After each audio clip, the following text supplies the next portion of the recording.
జై జనసేన, జై జనసేన, జై తెలుగుదేశం, జై తెలుగుదేశం, పవన్ కళ్యాణ్ గారి నాయకత్వం. జనసేన పార్టీ మొదటి నుండి కూడా అంటే దాదాపుగా ఈ వైసీపీ ప్రభుత్వం అధికారంలోకి వచ్చిన తదుపరి 1 సంవత్సరం కాలం పాటు వాళ్ళకి వ్యవధినిచ్చి తదుపరి ప్రతి ఒక్క కార్యక్రమాన్ని అంటే నియోజకవర్గంలో ఉన్నటువంటి సమస్యల మీద ఒక్కొక్క మండలంలో ఒక్కొక్క సమస్యను ఎత్తుకొని ఆయా గ్రామాలలో ఆ సమస్యల మీద పోరాడుతూ ప్రభుత్వ దృష్టికి తీసుకొస్తున్నారు ఈశ్వరయ్య గారి నాయకత్వంలో. ప్రధానమైనటువంటిగా రోడ్ల మీద లేదా ఇతర సమస్యల మీద పోరాడుతూనే ఉన్నారు వారు.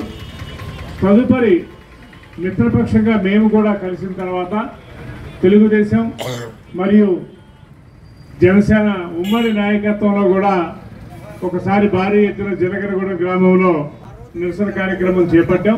పోరాటాలు చేసిన చెవిటోడి ముందేదో శంఖమూదినట్లుగా ఒక దుష్టుడి దగ్గర, ఒక నిరంకుశమైనటువంటి వ్యక్తి దగ్గర, పరిపాలకుడు చేతగాని ఒక వ్యక్తి ముందు మనం ఎన్ని మాట్లాడినా ఎన్ని చేసినా కూడా నిష్ప్రయోజనమేది.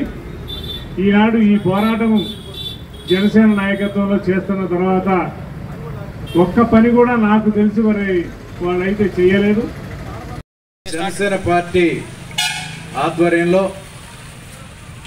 ఈరోజు చింతలపూడి మండలంలో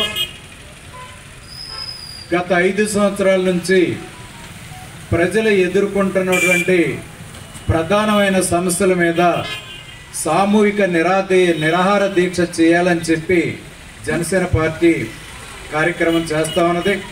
ఈ కార్యక్రమానికి తెలుగుదేశం పార్టీ మాకు సంఘీభావం తెలియజేయడం జరుగుతుంది.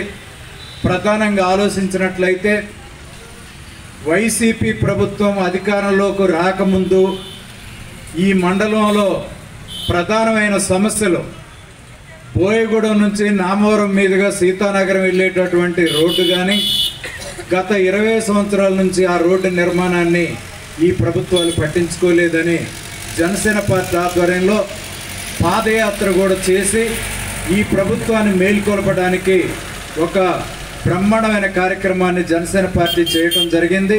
అన్నీ చేస్తామని గెలిచినటువంటి ఎమ్మెల్యే ఎంపీలు కూడా వాళ్ళు కూడా పట్టించుకోలేదని చెప్పి వాళ్ళని కదిలించడానికి, ఈ ప్రభుత్వం తెలుసుకోవడానికి జనసేన పార్టీ ఆధ్వర్యంలో ఈ నిరాహార దీక్షని మేము కొనసాగిస్తూ ఉన్నాం.